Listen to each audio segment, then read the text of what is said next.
এই কোথায় যাচ্ছিস? আমি তো তোদের বাড়িতেই যাচ্ছি। এই বোন, তো জামাইবাবু ঘরে আছে, তুই যা, আমি কাজে যাচ্ছি। এই দিদি জামাইবাবু ঘরে একা বিয়ে আমার কিছু করবে না তো? আরে আমার বরজা বোকা, তোকে দেখলে বুঝতেই পারবে না তুই শালা না শালি। তুই যা, আমি গেলাম। তুমি আমার শালা না শালি? কেন, দেখে কি আমাকে মেয়ে মনে হচ্ছে? ও তুমি আমার শালা বাবু। এই নাও লুঙ্গিটা পরে নাও, দেখি জামাটা খুলে দে। এই, একদম বুকে হাত দেবে না। কেন বুকে ফোড়া? বুকে অনেক ব্যথা। ব্যথা কই দেখি। জামাইবাবু চালাকি দ্বারাই বড়নো গালা যায়, কিন্তু ফোড়া ফাটানো যায় না। আচ্ছা ঠিক আছে, লুঙ্গিটা আরে আমাকে দাও, আমি ভেতরে গিয়ে পরে নিচ্ছি। জামাইবাবু তুমি কেন ঢুকলে? এই তো আমি লুঙ্গি পরে নিয়েছি, এবার শুয়ে পড়বো। ও শালা বাবু, আমিও শোবো তোমার পাশে।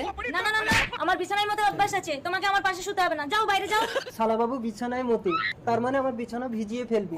ঘুমিয়ে গেলে এই কাটা শালা বাবু নৌকো পাখিতে লাগিয়ে দেবো। এই তুমি ওকে ঘুম পাড়িয়ে দিয়ে কি করছো? তোমার ভাই নাকি বিছানায় মতে, তাই এই গার্ডারটা লাগাবো বলছি, তা লাগানোর কোনো জায়গাই তো